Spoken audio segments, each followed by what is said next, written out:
desses computadores. Tá? Fora esse, embora você não perguntou, mas eu vou antecipar, eu ainda assim ficava com déficit de software, de computadores legalizados no hospital. E por mais que eu quisesse, não tinha como conseguir dinheiro, recurso para comprar esses computadores. E aí eu fiz uma coisa que eu acho que não deveria ter feito, né, depois, e foi comprar computadores no meu cartão de crédito, com o nome emitindo nota fiscal ao hospital e financiamento. Eu fiz o financiamento sem juros no meu cartão. O meu cartão me deu a possibilidade de comprar um computador e 10 vezes sem juros. Eu simplesmente entreguei. Primeiro eu fiz um memorando interno de assinatura do Joaquim, de assinatura do diretor médico, de assinatura do rapaz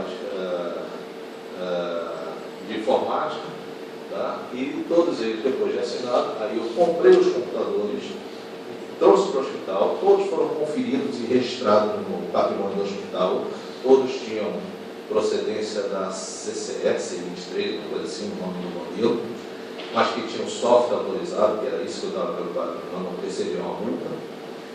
E o hospital, toda vez que chegava a fatura, eu levava para ele e falava, vocês têm que pagar, e esse valorzinho aqui que é um décimo do valor da nota fiscal, que já estava no poder do hospital. Mas isso foi tudo registrado no livro e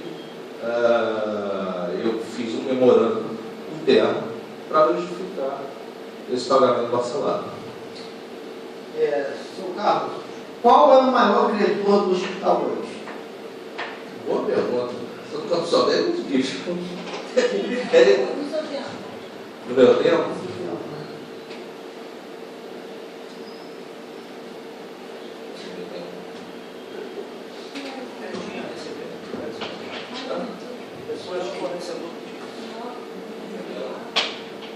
Quem tinha? O hospital devia isso? Não, era que mais vendia, né? Quem era que mais vendia para o hospital? Os maiores fornecedores. Porque você tinha, por exemplo, comprava soro direto do fabricante. Eu comprava os medicamentos sempre pelo melhor preço. Então você não tinha. Lembra daquela história? Eu tenho a pagar de 300 mil, eu tenho 100 mil para pagar. Eu fazia uma divisão equitativa proporcional à dívida de cada um. Agora, não existia um único fornecedor que eu devesse mais. Na realidade, a parte de compras, principalmente a parte de compra, principalmente do medicamento, ela era meio que... Mas tem mais saída. O que tinha mais saída? Porque a gente trabalha também no hospital, mas eu sei o que mais sai dentro de uma farmácia. Eu não tenho. Não sabe o que mais saía, eu só o que mais o senhor pagava, o que mais ia lá. Não, olha só, eu não pagava. Não, o senhor tinha autonomia. Eu não tinha autonomia para pagar, nem queria ter essa autonomia. Eu tinha autonomia para fiscalizar. E aí eu fiscalizava a ponto do macro.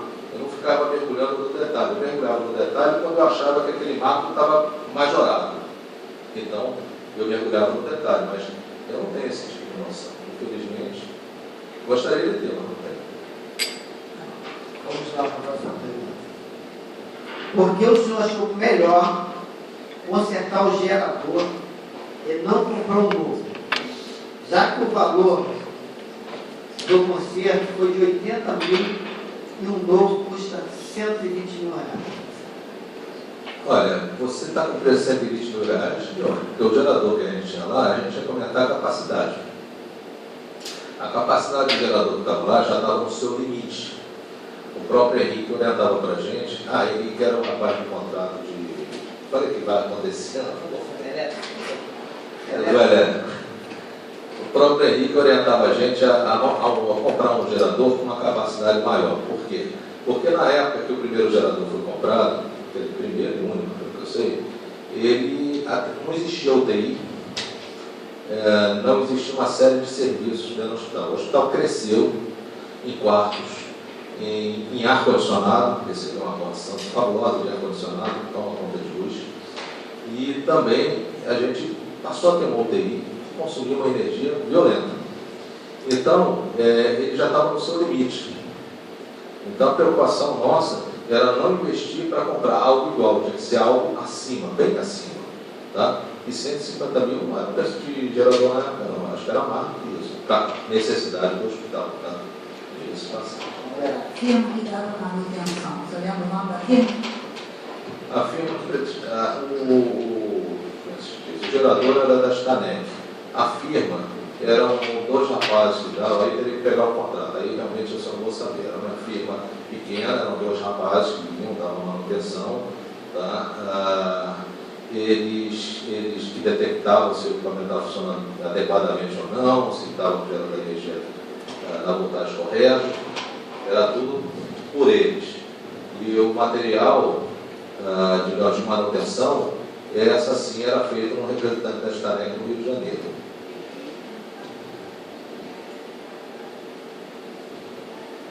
O senhor conheceu o seu carro algum Igor no hospital? Não, você falou já esse nome, eu não sei quem é. Funcionário da compra dos remédios? Não, quando que ele foi admitido? Provavelmente depois que eu saí. É só pegar a data que ele foi admitido e a data da minha saída. Existe no hospital, na segunda-feira foi eu lá no hospital, a vereadora do Gil. Existe no hospital alguns acordos com médicos com valores acima de 100 mil. Sem conteúdo assim, do que foi feito, a execução do serviço, não se fala nada. Contabilmente você está falando? Uns acordos internos. Vocês conversaram com a Sandra? A Sandra deve ter falado para vocês, aqueles acordos eram antigos. Tá? Eu também, quando passei na primeira vez, já encontrei aqueles números. E eu indagava muito aqueles números, e o que me disseram, e me parece procedente, é que em algum momento ali no hospital teve uma parte de ambulatório de fora. E os ambulatórios proporcionavam atendimento a pacientes, tá? Através do plano de saúde. Aí, a história que me conta, e aí eu vou repetir para vocês, é que esses valores foram, serviços foram prestados a esses pacientes, tá? E que o hospital recebeu e não repassou o recurso. Isso daí demonstra a gestão, eu acho que da época do Gustavo, fosse bobear, bem até da época do Caridade, um dos dois. Eu sei que cheguei lá e já encontrei essa situação. A única coisa que eu pedi foi para chamar os médicos. Foi na época do senhor Gustavo. Foi na época.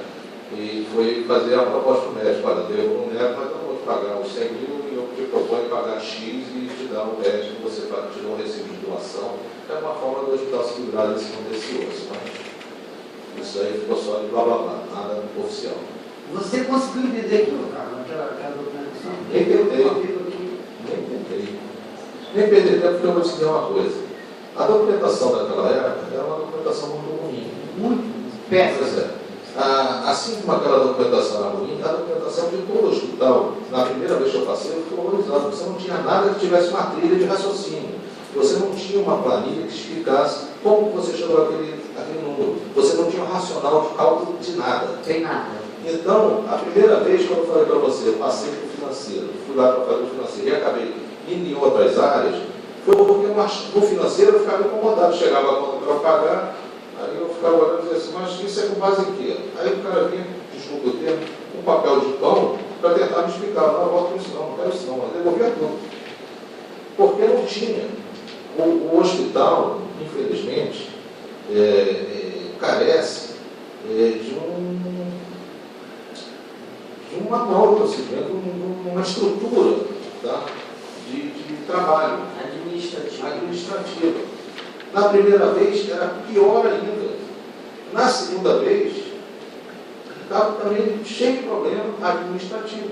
É aquele exemplo que eu dei. O Alexandre recebeu uma reconciliação feita pela prefeitura, não desmerecendo quem a fez, dizendo que o hospital devia 17 mil reais. Aí eu perguntei para ele, você fez as contas para ver se está certo? Não, já fiz, está tudo certo.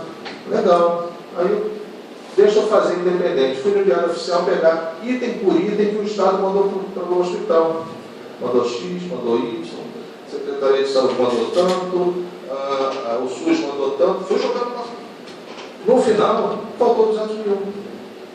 Quer dizer, é essa estrutura que cuidava administrativamente do dinheiro do hospital. Aí, isso nisso daí eu não tenho nem dúvida, eu chamei ele na minha ação, porque olha só, o nosso dinheiro cuida da gente. A prefeitura cuida do deles.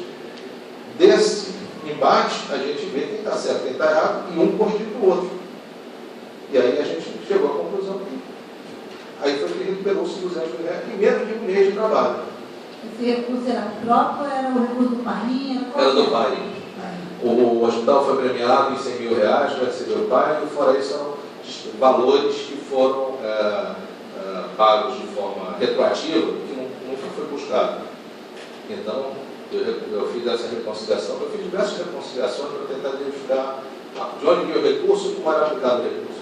Eu só não consegui pegar o recurso e dividir esse tantos por setor para cá, tantos porque eu não tinha condição de fazer. Era um só para tentar fazer a reconciliação. Você sabe o nome da empresa que faz auditoria no hospital? Você recorda? A empresa que faz a auditoria no hospital é uma empresa do Rio de Janeiro, ela trabalha para a federação.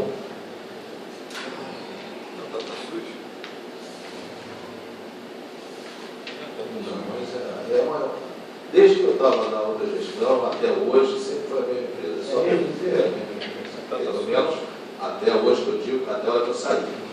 Depois se mudou, eu não sei. E também na área jurídica, era na empresa, porque o que acontece é o seguinte, a área de filantropia exige conhecimento de uma série de itens. Tá? A legislação da filantropia é muito específica. As exigências da filantropia são muito específicas. Então você tem que ficar muito embasado naquilo. Como eu te disse, eu era de petróleo, então eu tinha que me basear por quem era da área. Então eu pegava essas pessoas e colava dela para pegar essas informações e mantê-las sempre nos informando. Eu cobrava a resposta dele. Falei, cara, isso mudou. Ele, por que você não me disse? Eu preciso saber. Embora, se eu estou aqui, eu preciso saber das informações. Então, a empresa que prestava serviço de auditoria do hospital já vinha prestando serviço a longa data. A empresa que prestava serviço jurídico ao hospital, que é lá de Petrópolis, até um escritório jurídico, ele vinha prestando a longa data, e quando, da primeira vez, o Joaquim assumiu, acho que no primeiro mandato dele, eles cancelaram, não sei por que motivo, dessa empresa. E depois de um tempo eu retornei com essa empresa e vou te dizer por quê. Porque essa empresa é um escritório de advocacia intenso, de área, como é que se diz? Área... O senhor sabia que são 3 empresas diferentes de advocacia atualmente? Não. Atualmente, né? Quando eu saí, era uma em Petrópolis, que tinha acho que era 5 mil e pouco, pagava 6 mil, e tinha um perito médico. Na realidade foi o que eu negociei, ela tinha mais, né? 5 mil, você está dizendo? 5, 6 mil. Mas tem um primeiro contrato, olha, deixa eu só uma coisa, Marlene. Na minha época, agora não sei. Marlene, deixa eu falar uma coisa.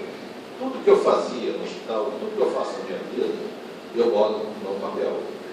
Porque se ficar na minha memória, eu não esqueci um monte de nome, eu vou ficar na dúvida. Eu escrevo um papel.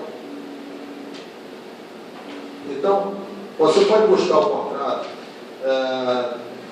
No ano que eu saí, falta um período que eu estive lá, uns 6 meses para trás que eu saí, da data que eu saí, você vai achar um contrato novo com essa empresa de Petrópolis que prestava serviço na área trabalhista, na área previdenciária, na área de filantropia, na área fiscal, PIS, COFINS, etc. E também na área, como se diz, a área tributária federal, que tinha uma série de processos e tudo isso. Era um escritório só em Petrópolis. O contrato deles não era barato, mas eu conversei com a menina, ela foi visitar o hospital, eu notei a situação do hospital no colo dela e falei, poxa, vamos sair do vermelhão e aí a gente volta a discutir o hospital. Ninguém vai esquecer que você ajudou o hospital a ser vermelhão. E ela fez um contrato, na época, muito bom para o hospital. Depois a gente tinha alguns processos na área de indenização médica, etc. Tá? E eu precisava de um perito. Eles ligaram para mim e falaram, a gente precisa de um perito, porque está sendo alegado isso, alegado aquilo. E aí eles me indicaram um perito. Na época, eu acho que o perito pediu para o hospital. Só um adendo. provavelmente não é o perito, é um assistente técnico que auxilia na perícia, que o perito normalmente é nomeado pelo juiz. Até deixar bem claro, eu nunca advoguei para o escritório, embora advogue o professor Carlos Aires há mais de 6 anos, nem nunca recebi convite para advogar. Mas, uma das especialidades lá do escritório, o erro médico é uma prática bem comum hoje em dia, tá? E a responsabilidade, ela pode ser solidária ou subsidiária. Então, o que vai delimitar a prova vai ser exatamente o perito. Então, tem que se contratar um assistente técnico, por quê? Embora o perito do juiz seja, obviamente, alguém neutro, tá? Você precisa de um assistente técnico para ele formular as perguntas que melhor condiz com a sua defesa e sobre a tese que você está usando. Embora não seja esse tema, só para dar um exemplo. Fiz uma defesa há pouco tempo atrás, uma médica que, infelizmente, ela perdeu uma criança pelo aquele HN1. E o erro médico estava sendo alegado que na hora da intubação, embora a médica não fosse a especialidade dela, que isso caberia ao enfermeiro-chefe fazer a intubação na emergência foi feita pela pediatra, o intensivista, e essa criança veio a óbito em 2 horas após a entrada no hospital. Na perícia médica, o perito disse para o juiz em que a intubação teria sido a causa-morte. Depois do assistente técnico, junto com os quesitos levantados, levantou que a causa-morte foi HN1. No máximo, pode ter acelerado a causa-morte por falta de aceleração cerebral provocada pela diminuição de fluxo de oxigênio na corrente sanguínea.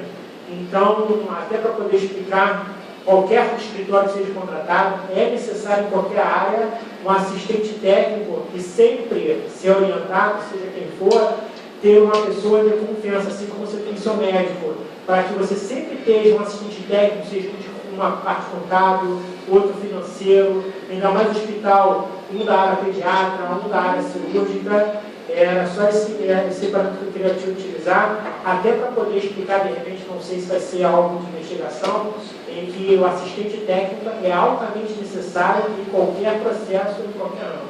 Muito obrigado. Escritório do senhor Carlos, de contabilidade, você sabe qual era o valor na sua época? Não me recordo não. O de contabilidade eram 2 contadores que prestavam serviço para o hospital, e tinha um que era um terceiro ator que surgiu para cuidar de patrimônio, que dava assessoria na realidade à diretoria, e que eu questionei e acabei solicitando que também desse assessoria na parte de patrimônio, porque o hospital nunca teve patrimônio controlado. E como eu pedi para refazer do patrimônio do hospital, refazer, que eu falo, identificar bem por bem, item por item, fotografar, eles pediram, isso foi feito internamente, na solução doméstica, mas estruturada em sistema, e esse advogado, esse contador que prestava serviço somente à diretoria, eu pedi para que fosse, então, cuidasse dessa parte, para não ficar solto. E nem sobrecarregar o outro que cuidava da parte contábil financeira. Então eram 2 contadores. Tinham 2 contadores que. Mais um. Na realidade, era um escritório de contabilidade, que tem 2 contadores, e mais um que eu encontrei já prestando serviço à diretoria direta. E esse a diretoria eu pedi para cuidar então do patrimônio também, já que ele não fazia outra coisa que não dar assessoria sobre a diretoria. Falou, você não sabe não quanto era pago? Não me recordo, mas eu lembro que ele via chorando no bolso e dizia que era meu ouvido, que era muito pouco. Queria sempre um pouquinho mais, ele falava, meu bolso está sempre fazendo, não tem jeito. Quantas prestações de contas foram realizadas no hospital em fase do município? Para o município? Como assim? Não entendi a tua pergunta. Hospital, Quando o senhor faz a prestação de conta, o município só enviava para o município, o conselho, como é que era essa prestação de conta? Eles tinham ciência, quanto estavam os dados do conselho, do tributo, como é que era? Olha, o conselho do município, tá, ele é difícil falar o que ele fazia, porque eu enxergava ali um vácuo, entendeu? O conselho municipal município tinha que controlar melhor o hospital e a prefeitura, as verbas da Secretaria de Saúde. Tá? E tanto isso é verdade que teve situação que eu monitorei compras do município, tá? E vi distorção de compra. Só que não tinha com quem falar. Então, eu não vou entrar nesse área. Agora, a verdade é que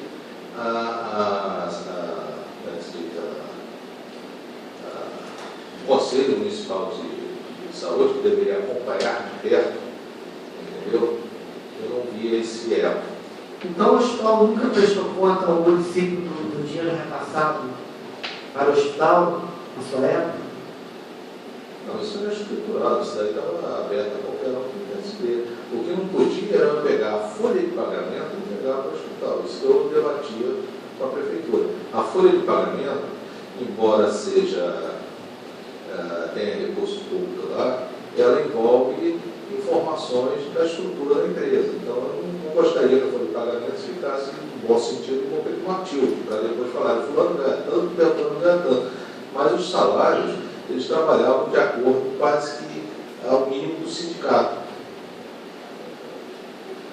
Então, não tinha motivo. Agora, com relação ao contábil, ela sempre teve disponível.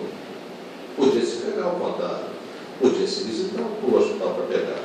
O que eu não aceitava é que se carregasse uma folha de pagamento para trazer para a prefeitura para analisar a folha de pagamento. Alguém faz balanço de empresa com folha de pagamento? Eu não conheço. Ainda com o mesmo raciocínio, assim, eu, particularmente, observava que havia um entrave entre a prefeitura com o hospital. Então, eu convocando, até porque nós aqui da Casa de Leis convocamos, né, por diversas vezes aqui, 3 vezes, para que viesse aqui a direção do hospital, de repente o senhor... Eu vou recordar uma das 3 vezes. E aí, não recebemos do senhor. E muitas das vezes a gente achava que, colocavam que não era obrigação de vocês estar aqui. Já que o hospital vivia no vermelho, com a situação tão precária, que a gente queria só que viesse esclarecer para que a casa pudesse estar intervindo junto ao hospital, nunca podemos ter recebido vocês. O que o senhor tem a falar com relação a isso? Na época que vocês fizeram as 3 convocações, existia uma carta, uma cobrança, inclusive isso vocês foram informados, sobre débitos em aberto da prefeitura para com o hospital. Isso existia e eu sei que a Câmara tinha ciência disso. E, no entanto, eu lembro que uma das vezes que foi feita a convocação, eu acho que foi a última vez, o secretário de Saúde, doutor Anselmo, ele subiu ele fez um discurso dizendo que não devia nada ao hospital, que tudo era balela e estava tudo em dia. A gente tinha, nessa época, acho que tinha 3 meses em aberto, não me recordo agora, mas tinha um número significativo de recursos retidos na prefeitura, junto à Secretaria de Saúde, e ele dizendo que não devia nada. E quando eu falo retido, não era do mês, eram meses passados. O que aconteceu? Ele foi à imprensa, ele fez um show aqui e disse que não devia nada. Nós entramos na justiça para cobrar aquilo que ele não devia, e uma semana depois ele foi na mesma imprensa e disse que houve um equívoco. Então, vocês me perdoem, mas fica difícil a gente ter uma visão do que está acontecendo. Tá? Mas eu tinha números. Quando vocês foram lá em outubro, se eu não me engano, novembro, eu convidei a Câmara de Vereadores para ir lá, para a gente mostrar o relatório de custo, dizer para a Câmara de Vereadores como é que ia ser. Naquela época não foi proposital, mas a intenção era uma aproximação do hospital junto aos vereadores, mostrando, olha, estamos organizando a casa, estamos fazendo isso, fazendo aquilo, e sabemos agora nossos custos quais são. E eu acho que os dois estavam lá e teve um ato muito desagradável, umas discussões de baixo nível, tá? E que a intenção foi só tumultuar para não esclarecer. O que eu observei ali na época foi que foi pedido um quadro como que faz gasto pelo SUS. E aí estava junto a parte particular, com os convênios, aí foi aonde gerou o problema. Mas a gente entendeu, agora a gente só tipo assim, criticamos muito porque o hospital no vermelho, a situação difícil, e a nossa Câmara aqui, o vereador, o presidente, se dispôs a que vocês viessem para que a gente pudesse estar dando, né, de repente compartilhar, alinhar isso aí, estreitar essa relação, né, melhorar. E a gente recebeu informações que não era para ter vindo aqui, em cima da hora, o negócio assim, ficou a sociedade, aí chegou a esse ponto, nós estamos aqui hoje, né, que se eu até entendo, se o hospital hoje vem recebendo dinheiro público, aí você tem que fiscalizar, tem que estar lá, os vereadores têm que ir lá, tem que cobrar. E a gente, possível, o senhor recorda que é difícil a gente estar ali para ver isso. Isso aí olha só, deixa eu só esclarecer uma coisa. Essa decisão de vir ou não vir não é minha. Tá? Essa decisão era do conselho, era do hospital, era da diretoria. Tá? O que eu apresentava para a diretoria eram os valores que estavam abertos. O que eu mandava para a Secretaria de Saúde era uma relação dos valores em aberto de esclarecimento. Agora, não cabia a mim decidir vamos ou não vamos. Entendeu? Cabia a mim dizer, temos isso a receber. Agora, esse desenrolar essa, digamos, até a animosidade, essa relação tumultuada que existia, tá? Muito tinha a ver com aquilo que estava em aberto, porque não havia algum tipo de esclarecimento. Tá? Por isso, antes mesmo de eu entrar, já existia essa situação. Por isso eu propus de fazer o relatório de custo e chamar a Câmara, para vereadores, para fazer a apresentação dos números do hospital. Agora, só para esclarecer, se o hospital, e na época eu falei isso, presta serviço ao município, pelo SUS, tá? E presta serviço ao município pelo plano de saúde A, B ou C, o recurso vai para o hospital, que se agrega e se incorpora ao recurso do SUS, que é infinitamente maior do que o recurso do particular ou do plano de saúde. E que, por sua vez, custeiam o hospital. Então, eu sempre falei para alguns vereadores, até explanaram, falando o seguinte, olha, eu falei até para a prefeita isso, é lucro para o município o hospital trabalhar particular e também no plano de saúde. Porque o hospital presta serviço, em sua maior parte, aos munícipes e SUS. Então, se esse pessoal do SUS, que a prefeitura manda um recurso e o SUS manda boa parte desse dinheiro vem lá do DataSUS. Se esse dinheiro chega aqui e se soma a um serviço particular, e no entanto eu estou prestando serviço aos dois, quanto maior eu prestar serviço ao particular, mais recurso eu vou, no bom sentido, gastar para atender pessoas do SUS. Então, a intenção do hospital, por isso se gastou dinheiro fazendo parte particular, era aumentar a arrecadação do hospital como um todo. O caixa é único.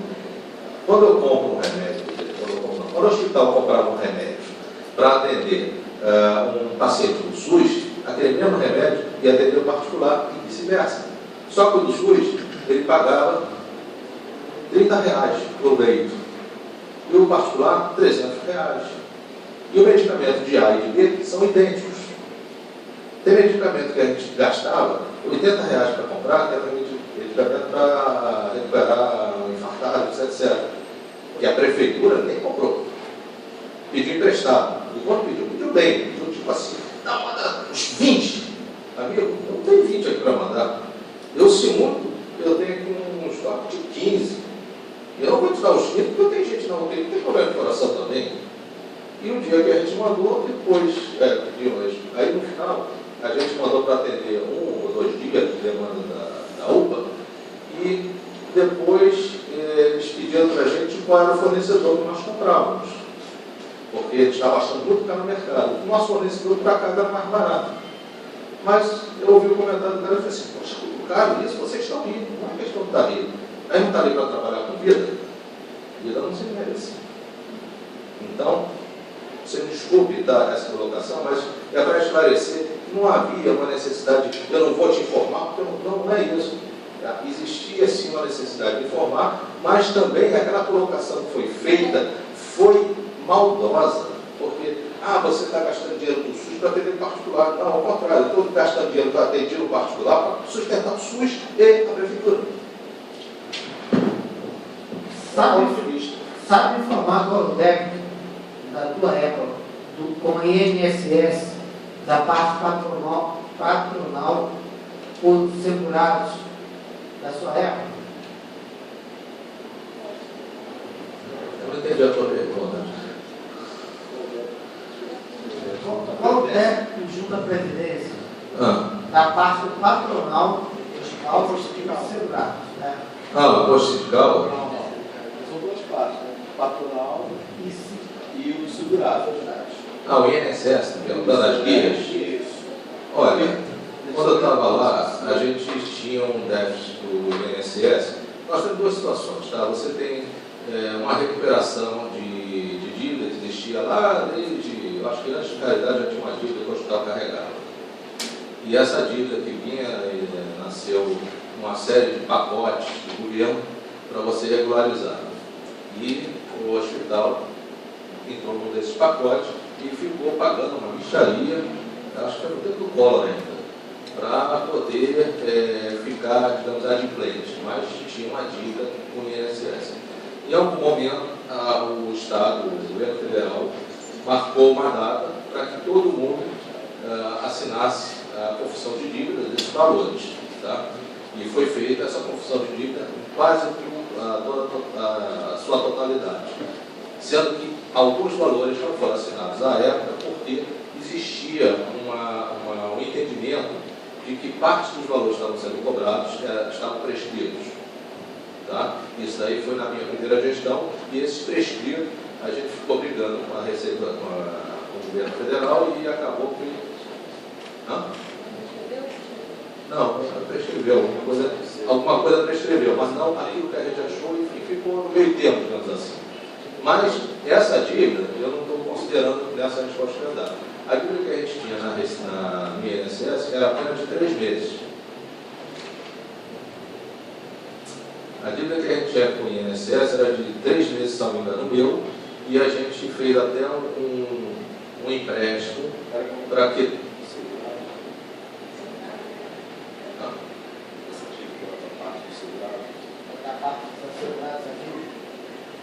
Segurado, você fala aqui é de INSS, o GRC, sim.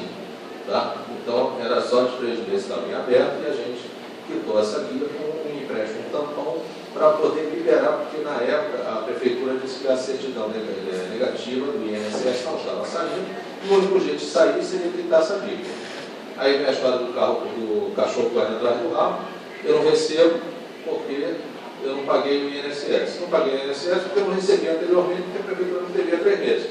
Então, para encerrar essa corrida atrás do rabo, a gente pegou o empréstimo tampão, pagamos e voltamos na prefeitura, na Secretaria de Saúde, e pedimos que a Secretaria de Saúde providênciasse pagamento para o hospital, o que não fez na época, demorou um tempão para fazer. Seu Carlos, na sua época existia cargo de chefias lá no hospital. Gerente, já tinha cargo de chefias. Acho que todo mundo tem. Então, como que era assim, o critério para essas pessoas terem cargo de chefia e recebia mais? Porque o chefe, geralmente, ele recebe mais. Como que era avaliado esse critério? Esse critério eu recebi como o hospital funcionando dessa forma. Não foi na minha época. Tá, eu sei, mas... Já historicamente o hospital tinha uma forma que eu acho errada, mas enfim, era a forma que se trabalhava, de dar uma bonificação para quem era supervisor responsável de um setor. Tá? Agora, quem elegia essa pessoa como responsável do setor, naturalmente, no meu entender, tinha que ser alguém balizado na área técnica que você estivesse falando. Eu não posso ter eu, administrador, ou fulano, eu, auditor, já falando, ou fulano, administrador, decidindo que Beltrano vai ser o enfermeiro-chefe. Quem tem que decidir e sugerir para a direção é o diretor médico. É o natural. Deixa eu só fazer mais uma adenda. Uma que acabou de responder agora. Normalmente as empresas têm como hábito de nomear gerentes que na verdade não ocupam o cargo de gerente porque gerente é aquele que tem poder total de decisão, pode admitir, demitir, gerenciar, para quê? Para justamente fugir dos encargos das horas extraordinárias. Então, se você tem um funcionário que só pode ter uma carga horária de 8 horas, ou seja, na área de saúde que permite as escalas 12 por 36, 12 por 42, 60, seja lá de que forma for, às vezes é uma forma das empresas atuam, infelizmente, no Brasil, de você nomear pessoas para passarem a ser gerentes para você fugir disso. Vou dar um exemplo bem fácil para todos aqui presentes, são os bancos. Você chega no banco hoje, você tem 6 gerentes e 2 caixas. É gerente de abertura de conta? Para quê? Porque o artigo 244 da CLT diz que o bancário só pode trabalhar durante 6 horas. Mas se ele for gerente, ele pode trabalhar 18 horas e não recebe nada. Então, o cargo de gerente em si, só o de encarregado, ele tem um adicional mínimo de 20%, que é um adicional funcional do artigo 7 da CLT que prevê isso. Então, o que acontece? Acredito eu que um dos motivos até da estrutura do hospital qualquer empresa seja nesse setor. Agora, quanto à nomeação, isso cabe